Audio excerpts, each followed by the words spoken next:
जब भी हम किसी भी कॉम्पिटेटिव एग्जाम की तैयारी करते हैं उसमें सिलेबस देखते हैं तो लिखा हुआ क्या मिलता है, Indian history and Indian national movement, भारतीय इतिहास एवं भारतीय राष्ट्रीय आंदोलन, क्योंकि भारतीय राष्ट्रीय आंदोलन सबसे ज्यादा महत्वपूर्ण भाग है, सबसे महत्वपूर्ण पार्ट है इंडियन हिस्ट्री में, जो कि मॉडर्न इंडिया के अंतर्गत आता है। इसलिए दोस्तों देर ना करते हुए जल्दी से हेडिंग डाल लीजिए। सबसे पहले तो मॉडर्न इंडिया या आधुनिक भारत, मॉडर्न इंडिया या आधुनिक भारत। और इसी में हम शुरू कर रहे हैं आज टॉपिक, हेडिंग डाल लीजिए इंडियन नेशनल मूवमेंट, जिसे आप हिंदी में लिख सकते हैं भारतीय राष्ट्रीय आंदोलन, इंडियन नेशनल मूवमेंट या भारतीय राष्ट्रीय आंदोलन। सबसे पहली चीज ध्यान रखेंगे, कांग्रेस की स्थापना से लेकर यानी कि 1885 से लेकर 1885 से लेकर 1947 या हमारी आजादी तक का जो पीरियड है, that is known as Indian national movement, जिसको हम भारतीय राष्ट्रीय आंदोलन कहते हैं। और उस पीरियड में जो भी राजनीतिक घटनाएं घटित हुई, जितने भी राजनीतिक आंदोलन हुए, या वो सारे के सारे इंसिडेंसेस जो कहीं ना कहीं आजादी को प्राप्त करने के उद्देश्य से किए जा रहे थे, उन सभी के बारे में हमें इस टॉपिक में चर्चा करनी है, इस टॉपिक में बात करनी है। तो कहने का मतलब इंडियन नेशनल मूवमेंट ये 1885 से लेकर 1947 तक का पीरियड है, 1885 से लेकर 1947 तक, 1885 से लेकर 1947 तक का ही जो पीरियड है, that is known as Indian national movement. Sir कल क्लास नहीं चल रहा है भाई, कल क्लास नहीं हुई थी, कल क्लास नहीं हुई थी, ठीक है, इसलिए परेशान मत होइए। अगर कल क्लास हुई होती तो मैं यहाँ से स्टार्ट नहीं कर रहा होता, मैं कुछ और बोल रहा था। कभी लास्ट क्लास हुई थी, मैंने आपको यही कहा था कि अगली क्लास में इंडियन नेशनल मूवमेंट शुरू करेंगे, तो इंडियन नेशनल मूवमेंट शुरू कर रहे हैं, कल क्लास नहीं हुई थी। बढ़िया, आगे मुद्दे पर आए, टॉपिक की बात करें। चलिए, इंडियन नेशनल मूवमेंट भारतीय राष्ट्रीय आंदोलन 1885 से लेकर 1947 तक, 1885 से लेकर 1947 तक का ही जो पीरियड है, यही कहलाता है इंडियन नेशनल मूवमेंट, यही कहलाता है भारतीय राष्ट्रीय आंदोलन। और आप अच्छी तरीके से जानते हैं इंडियन नेशनल मूवमेंट की अगर हम बात करें तो उसको हम विभिन्न फेजेस या विभिन्न चरणों में कवर करते हैं या पढ़ते हैं। सबसे पहले लिखेंगे फर्स्ट फेज या प्रथम चरण, 1885 से लेकर 1905 तक का पीरियड। और ध्यान रखेंगे इस पीरियड को कहा जाता है एरा ऑफ लिबरल्स, इसे कहा जाता है उदारवादी युग, एरा ऑफ लिबरल्स या उदारवादी युग।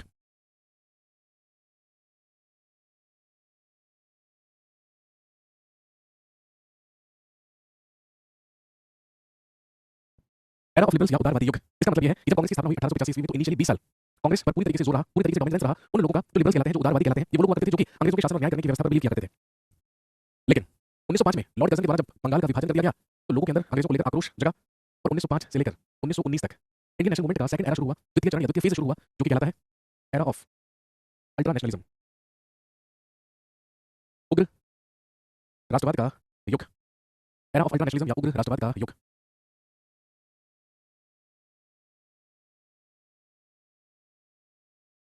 इसके बाद थर्ड फेज या तृतीय चरण 1919 से लेकर 1942 तक, ये पीरियड कहलाता है दोस्तों गांधीयन एरा, इसी को हम कहते हैं गांधीवादी युग। और आप जानते होंगे सबसे ज्यादा क्वेश्चन एग्जाम में इसी युग से आते हैं, यहीं से आते हैं। ये कहलाता है गांधीयन एरा या गांधीवादी युग। तो जहां एक तरफ 1919 से लेकर 1942 तक हम गांधीवादी युग के बारे में बात करेंगे, लगभग इसी के कंटेम्परेरी हम एक और युग के बारे में बात करेंगे, which is basically fourth phase of Indian national movement, जो कि इस आंदोलन का चतुर्थ चरण है।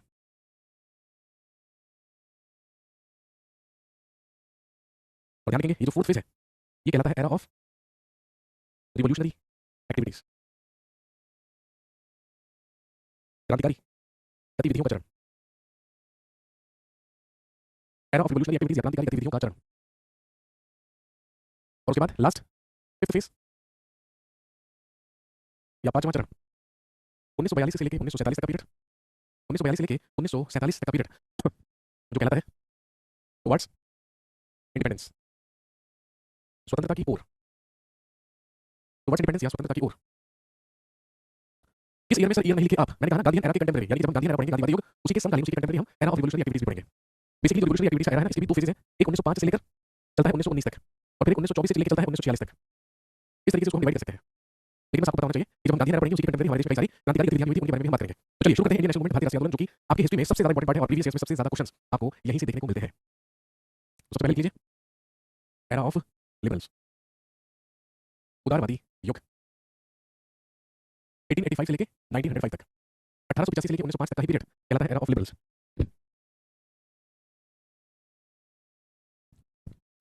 इंडियन नेशनल मूवमेंट की शुरुआत कांग्रेस की स्थापना से होती है, ये मैं आपको पहले भी बता चुका हूं। कहने का मतलब 28 दिसंबर सन 1885 ईस्वी को हुई फाउंडेशन ऑफ कांग्रेस या कांग्रेस की स्थापना। कांग्रेस की स्थापना एलन ऑक्टेवियन यूंग के द्वारा की गई या एओ यूंग के द्वारा की गई, और कांग्रेस के सबसे पहले प्रेसिडेंट, कांग्रेस के सबसे पहले अध्यक्ष बने उमेश चंद्र बनर्जी या डब्ल्यूसी बनर्जी। कहने का मतलब जब कांग्रेस की स्थापना हुई, कांग्रेस का सबसे पहला अधिवेशन बंबई में हुआ था 1885 में, और जब कांग्रेस का फर्स्ट सेशन बंबई में हुआ 1885 में ही, तो ध्यान रखेंगे इस सेशन में टोटल 72 मेंबर्स पार्टिसिपेटेड।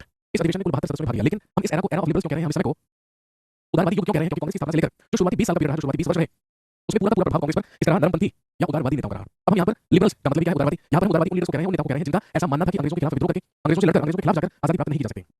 अगर हमें आजादी प्राप्त करनी है, अगर हमें अपनी मांगों को स्वीकार करवाना है, तो इसके लिए हमें अंग्रेजों के साथ कॉपरेट करना पड़ेगा, अंग्रेजों के साथ सहयोग करना पड़ेगा। ये सारे के सारे वो लोग थे जो कि अंग्रेजों के शासन और न्याय करने की व्यवस्था या तरीके पर बिलीव किया करते थे, जिनका ऐसा मानना था अंग्रेजों के साथ कॉपरेट करते हैं, सहयोग करते हैं। अगर अंग्रेज हमारी मांगों को स्वीकार करेंगे तो ठीक है, अदरवाइज हम उनसे रिक्वेस्ट करेंगे, प्रार्थना करेंगे, और अगर हम 5 प्रार्थनाएं उनसे करेंगे तो कम से कम उसमें से 1 2 स्वीकार कर लेंगे। That will be sufficient for us, ऐसा मानना था लीडर्स का। और ध्यान रखेंगे अगर हम उदारवादी युग के बारे में बात करें तो इसके फेमस लीडर्स या इंपॉर्टेंट या प्रमुख नेता कौन कौन से थे, तो आप लिख सकते हैं फेमस लिबरल लीडर्स पर सबसे पहला नाम लिखेंगे दादा भाई नौरोजी। दादा भाई नौरोजी का नाम सुना होगा आपने, grand old man of India, इनको भारत का पितामह कहा जाता है। अगला नाम लिखेंगे फिरोज शाह मेहता। अगले सुरेंद्र नाथ बैनर्जी। सुरेंद्र नाथ बैनर्जी का आपने नाम सुना होगा, आईसीएस की परीक्षा को क्वालीफाई करने वाले सबसे पहले भारतीय कौन थे? सुरेंद्र नाथ बैनर्जी। ये भी एक लिबरल लीडर थे, ये भी एक उदारवादी नेता हुआ करते थे। अगला नाम लिखिए महादेव गोविंद रानडे, यानी कि एमजी रानडे। नेक्स्ट तीन शाह ई वाचा। आप सोच रहे होंगे कि ये लोग कौन है, इनके नाम हमने कभी नहीं सुने, टेंशन मत लीजिए। ठीक है, ये वो लोग हैं जो कि लिबरल लीडर्स कहलाते हैं, जो कि उदारवादी नेता कहलाते हैं। दीन शाह ई वाचा। नेक्स्ट डब्ल्यू सी बैनर्जी, यानी कि उमेश चंद्र बैनर्जी। गोपाल कृष्ण गोखले। पंडित मदन मोहन मालवीय। ये सारे के सारे वो लीडर्स थे, ये सारे के सारे वो नेता थे जिन्हें हम उदारवादी नेता कहते हैं, जिन्हें हम लिबरल लीडर्स कहते हैं। ये सारे के सारे लोग अंग्रेजों के न्याय और शासन करने की व्यवस्था पर बिलीव किया करते थे, और इनका ऐसा कहना था कि अंग्रेजों के साथ सहयोग करके ही अपनी मांगों को स्वीकार करवाया जा सकता है। लेकिन क्या ये सारे के सारे लोग बहुत ही बड़े समुदाय से आया करते थे? ऐसा नहीं था। लिखेंगे most of the leaders of Congress. लिखेंगे most of the leaders of Congress were educated medium class people. लिखेंगे कांग्रेस के अधिकतर नेता, कांग्रेस के अधिकतर नेता शिक्षित एवं मध्यम वर्गीय, कांग्रेस के अधिकतर नेता शिक्षित एवं मध्यम वर्गीय लोग हुआ करते थे। कहने का मतलब ये लोग हाई क्लास सोसाइटी के नहीं थे, ये मीडियम क्लास लोग के सारे के सारे, लेकिन पढ़े लिखे थे, लेकिन शिक्षित थे। इन सारे के सारे लोगों ने वेस्टर्न एजुकेशन या पाश्चात्य शिक्षा को अपनाया था। ज्यादातर सारे के सारे लीडर्स वेस्टर्न एजुकेशन प्राप्त कर चुके थे, और यही कारण है कि मैंने आपसे कहा ये सारे के सारे ज्यादातर पढ़े लिखे मध्यम वर्गीय लोग थे।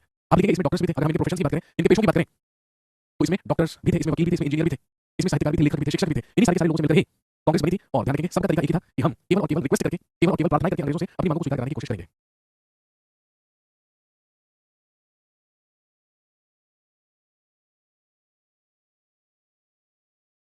कहने का मतलब जब कांग्रेस का सबसे पहला अधिवेशन हुआ, तो ध्यान रखेंगे कांग्रेस के इस अधिवेशन में 72 मेंबर्स ने पार्टिसिपेट किया, और क्योंकि 72 मेंबर्स ने पार्टिसिपेट किया, इसीलिए सब लोगों ने सहमति बनाकर ऐसे 9 प्रस्ताव तैयार किए, ऐसे 9 प्रपोजल्स तैयार किए, जो उन्होंने डिसाइड किया कि हम ये ब्रिटिश गवर्नमेंट को देंगे और उनसे रिक्वेस्ट करेंगे कि हमारे ये प्रस्ताव या हमारे ये जो प्रपोजल्स हैं इन्हें स्वीकार कर लिया जाए।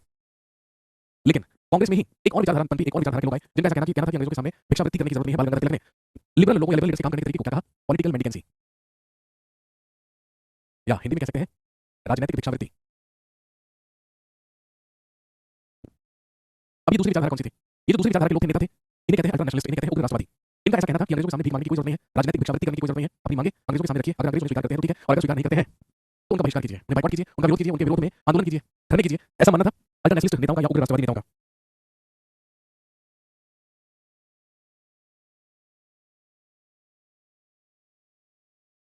लेकिन उदारवादी नेताओं के जो काम करने का तरीका था, क्या उससे हमें कुछ भी प्राप्त हुआ? क्या वो किसी भी तरीके से सफल हो पाए? कुछ भी काम करवाने में अंग्रेजों को राजी कर पाए? तो आप कह सकते हैं कि कुछ कुछ छोटी छोटी चीजें थी जो आप कह सकते हैं कि लिबरल लीडर्स ने अचीव की थी। क्योंकि आप जानते होंगे जब कांग्रेस का सबसे पहला अधिवेशन हुआ था मुंबई में, तो जो 9 प्रपोजल्स अंग्रेजों ने या अंग्रेजों के सामने कांग्रेस ने दिए थे, उसमें से एक प्रपोजल, एक प्रस्ताव ये भी था कि अगले साल कांग्रेस का वार्षिक अधिवेशन फिर से रखा जाए कलकत्ता में। 1886 में कांग्रेस का वार्षिक अधिवेशन कलकत्ता में हुआ भी, जहां पर लॉर्ड डफरिन जो कि उस समय भारत का वाइसराय था, उसने सारे के सारे मेंबर्स को एक उद्यान भोज भी उनके लिए आयोजित करवाया, गार्डन पार्टी भी उनके लिए आयोजित करवाई। लेकिन लेकिन आप जानते होंगे उसी के अगले साल से अंग्रेज सरकार को ऐसा लगने लगा कि कहीं ऐसा ना हो कि हमने कांग्रेस की स्थापना तो करवा दी है, हमने भारत के बुद्धिजीवी और पढ़े लिखे लोगों का एक दल तो बना दिया है। क्यों बनाया? ताकि उन्हीं का इस्तेमाल किया जाए भारतीयों के शोषण के लिए। लेकिन कहीं ऐसा तो नहीं है कि कांग्रेस हमारे ही के लिए हड्डी बन गई है।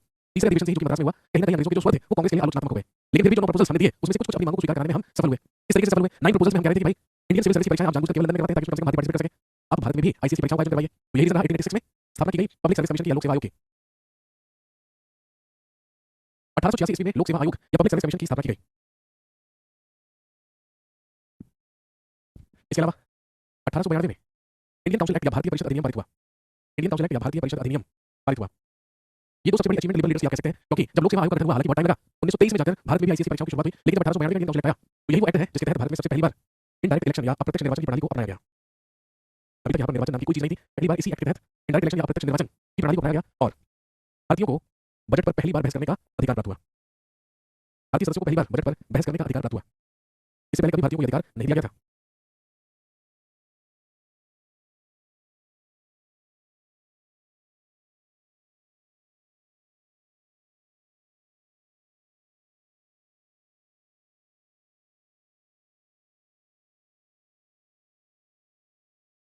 लेकिन लेकिन सर इनडायरेक्ट इलेक्शन कैसे? देखो भारत में आज भी इलेक्शंस दो प्रकार के होते हैं, इनडायरेक्ट इलेक्शंस और इनडायरेक्ट इलेक्शंस। डायरेक्ट इलेक्शंस उन इलेक्शंस को कहा जाता है जिसमें डायरेक्टली देश की जनता पार्टिसिपेट करती है। फॉर एग्जांपल कुछ दिनों पहले, कुछ समय पहले हमारे देश में लोकसभा के इलेक्शन संपन्न हुए, 2024 लोकसभा इलेक्शंस। तो अगर मैं लोकसभा इलेक्शन की बात करूं तो कैसे इलेक्शन है? Direct election. डायरेक्ट इलेक्शन क्यों? क्योंकि डायरेक्टली देश की जनता पार्टिसिपेट करने के लिए इलेक्शन में जाती है। लेकिन अगर मैं राष्ट्रपति इलेक्शन की बात करूं, राष्ट्रपति इलेक्शन की बात करूं, राज्यसभा के मेंबर्स इलेक्शन की बात करूं, तो आप जानते हैं कि राष्ट्रपति इलेक्शन में देश की जनता पार्टिसिपेट नहीं करती है, हमारे एमपी और एमएलए पार्टिसिपेट करते हैं, वो लोग जिन्हें हमने प्रत्यक्ष रूप से चुना था, वो लोग पार्टिसिपेट करते हैं। तो कहने का मतलब क्या है? कहने का मतलब ये है कि राष्ट्रपति के इलेक्शन अप्रत्यक्ष रूप से होते हैं, और लोकसभा और राज्य विधानसभा के इलेक्शन है वो डायरेक्टली होते हैं, वो प्रत्यक्ष रूप से होते हैं। लेकिन 1899 में भारत का वाइसरॉय बन गया लॉर्ड कर्जन, और 1899 से लेकर 1905 ईस्वी तक भारत का वाइसरॉय रहा, और आप जानते हैं कि भारत का सबसे बड़ा वाइसरॉय कहलाता है। इसने देखा कि बंगाल के लोगों के अंदर नेशनलिज्म या राष्ट्रवादी भावना बहुत तेजी से बढ़ रही है, बहुत तेजी से जागृत हो रही है। इसी बात से कॉन्शियस होकर लॉर्ड कर्जन ने डिवाइड एंड रूल पॉलिसी का इस्तेमाल किया और बंगाल के विभाजन की घोषणा कर दी। और ये तर्क दिया गया अंग्रेज सरकार के द्वारा कि बंगाल प्रांत इतना ज्यादा विस्तृत और इतना ज्यादा बड़ा है कि यहाँ पर प्रशासन चलाने में भी प्रॉब्लम होती है, दिक्कत होती है, इसलिए हम प्रशासन के कारणों से बंगाल को ईस्ट और वेस्ट बंगाल में विभाजित कर रहे हैं, डिवाइड कर रहे हैं। लेकिन एक्चुअली ऐसा नहीं था। एक्चुअली ऐसा नहीं था।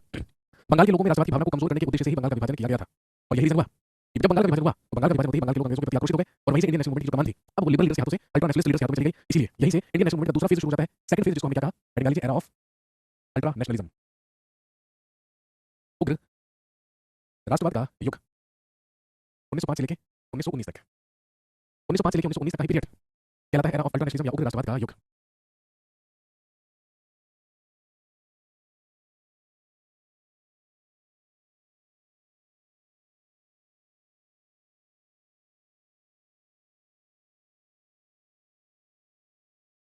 एरा ऑफ अल्ट्रा नेशनलिज्म में सबसे पहले ही हम बात करेंगे लिख लीजिए 1905 पार्टीशन ऑफ बंगाल या बंगाल का विभाजन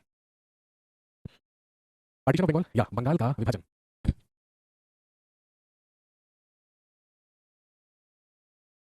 सबसे पहला सवाल आएगा डिक्लेरेशन या बंगाल के विभाजन की घोषणा कब की गई बंगाल का विभाजन क्यों हुआ ये मैंने आपको बताया केवल और केवल बंगाल के लोगों में राष्ट्रवाद की भावना को कमजोर करने के लिए बंगाल का विभाजन किया गया था बंगाल के लोग एकजुट हो रहे थे हिंदू और मुसलमानों में एकता बढ़ रही थी और आप जानते हैं यही सबसे बड़ी सिक्योरिटी थी अंग्रेजों के भारत में अगर हम लोग एकजुट होकर रहेंगे तो फिर हम गुलाम कैसे रह पाएंगे अंग्रेजों की दाल नहीं गल पाएगी इसीलिए लॉर्ड कर्जन डिसाइडेड कि बंगाल का विभाजन कर दिया जाए हिंदू और मुसलमानों को अलग कर दिया जाए 20 जुलाई 1905 को बंगाल के विभाजन की घोषणा की गई इसके द्वारा भारत के वाइसरॉय के द्वारा जो उस समय था लॉर्ड कर्जन के द्वारा बंगाल के विभाजन की घोषणा 20 जुलाई 1905 को कर दी गई और ध्यान रखेंगे बंगाल का विभाजन अप्लाई कर दिया गया या लागू कर दिया गया 16 अक्टूबर 1905 से इसे 16 अक्टूबर 1905 से लागू कर दिया गया और ध्यान रखेंगे पूरे बंगाल में 16 अक्टूबर को ही शोक दिवस के रूप में मनाया गया और रविंद्रनाथ टैगोर के कहने पर ही इसी दिन को राखी दिवस या रक्षाबंधन दिवस के रूप में मनाया गया इसी को रक्षाबंधन दिवस या राखी दिवस के रूप में मनाया गया बंगाल के लोगों ने एक दूसरे के हाथों पर कलाइयां बांधकर भाईचारे का मैसेज दिया और आप जानते होंगे रविंद्रनाथ टैगोर के द्वारा बंगाल के विभाजन के विरोध में प्रसिद्ध गीत लिखा गया था अमर सोनार बांग्ला और आप जानते हैं आज यही अमर सोनार बांग्ला बांग्लादेश का नेशनल एंथम भी है आज सुबह सुबह बजा भी था बांग्लादेश याद आया है ना एक बहुत ही रोमांचकारी मैच में अफगानिस्तान ने फाइनली बांग्लादेश को पराजित कर दिया और अफगानिस्तान आईसीसी वर्ल्ड कप के सेमीफाइनल में पहुंच गया है लेकिन खुशी ज्यादा इस बात की है कि ऑस्ट्रेलिया को बाहर करके पहुंचा है ऑस्ट्रेलिया वर्ल्ड कप से बाहर और आप जानते हैं जब ऑस्ट्रेलिया वर्ल्ड कप से बाहर तब पूरी दावेदारी होती है इंडिया के वर्ल्ड कप जीतने की क्योंकि आप जानते हैं कि इंडियन टीम को केवल ऑस्ट्रेलियन टीम से डर लगता है अगर फाइनल में गलती से भी इंडिया के सामने ऑस्ट्रेलिया जाती है तो ऐसा लगता है जैसे ऑस्ट्रेलिया ने भारत का भी आधा बल अपने अंदर खींच लिया है शोक दिवस या रक्षाबंधन दिवस के रूप में इस दिन को मनाया गया पूरे बंगाल में लेकिन ध्यान रखेंगे बंगाल के लोग अंग्रेजों से नाराज हुए बेसिकली क्यों नाराज हुए लॉर्ड कर्जन ने कहा कि बंगाल प्रांत इतना ज्यादा बड़ा है कि वहां पर प्रशासन चलाने में हमें दिक्कत होती है इसलिए हम प्रशासन के कारणों से बंगाल को विभाजित कर रहे हैं बंगाल को ईस्ट बंगाल और वेस्ट बंगाल में डिवाइड कर दिया गया एक बंगाल वो बंगाल बना दिया गया जहां पर हिंदुओं की संख्या मुसलमानों से लगभग 4 गुना थी और एक वो बंगाल बना दिया गया जहां पर मुसलमानों की संख्या ज्यादा थी कहने को ये प्रशासन का आधार था लेकिन पूरी तरीके से सांप्रदायिक आधार पर विभाजन किया गया बंगाल के लोग समझ गए कि अंग्रेज हम लोगों के अंदर जो राष्ट्रवाद की भावना जागृत हो रही है जो नेशनलिज्म की फीलिंग जागृत हो रही है कहीं ना कहीं उसको कमजोर करने की कोशिश कर रहे हैं कहीं ना कहीं उसको कमजोर करना चाह रहे हैं और जैसे ही हमें पता चली और जैसे ही बंगाल के विभाजन की घोषणा 20 जुलाई 1905 हुई तो आप जानते हैं दोस्तों इसी के विरोध में 1905 को ही शुरू हुआ लिखेंगे बॉयकॉट एंड स्वदेशी मूवमेंट बहिष्कार एवं स्वदेशी आंदोलन इसी के विरोध में बहिष्कार एवं स्वदेशी आंदोलन की शुरुआत 1905 में ही हुई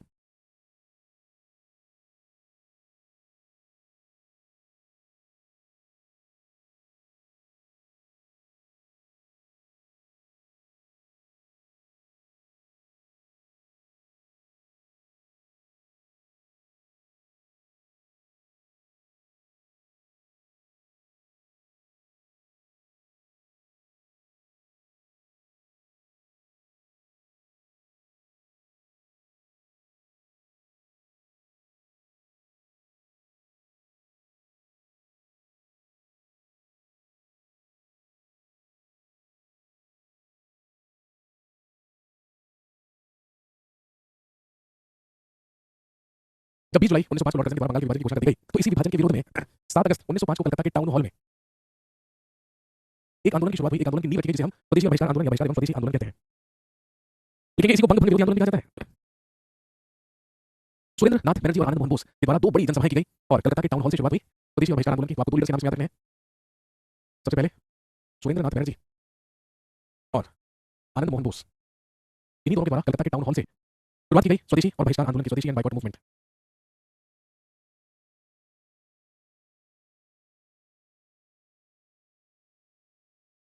और ध्यान रखेंगे इस आंदोलन का उद्देश्य सिंपल सा ये था कि हम अंग्रेजी वस्तुओं का बहिष्कार करेंगे और स्वदेशी वस्तुओं को अपनाएंगे यही रीजन है कि देश के विभिन्न जगहों पर विदेशी कपड़ों की होलियां चलाई गई और देखते ही देखते पूरे पूरे देश में आंदोलन फैल गया इस आंदोलन की अगुवाई महाराष्ट्र या बंबई प्रांत से बाल गंगाधर तिलक के द्वारा की गई पंजाब में पंजाब केसरी लाला लाजपत राय और अजीत सिंह इसकी अगुवाई कर रहे थे पंजाब से इस आंदोलन का नेतृत्व लाला लाजपत राय और अजीत सिंह के द्वारा किया गया इसके बाद दिल्ली में इसकी अगुवाई सैयद हैदर खान के द्वारा की गई उत्तर प्रदेश में श्रद्धानंद जयपाल और गंगाराम के द्वारा इस आंदोलन को नेतृत्व प्रदान किया गया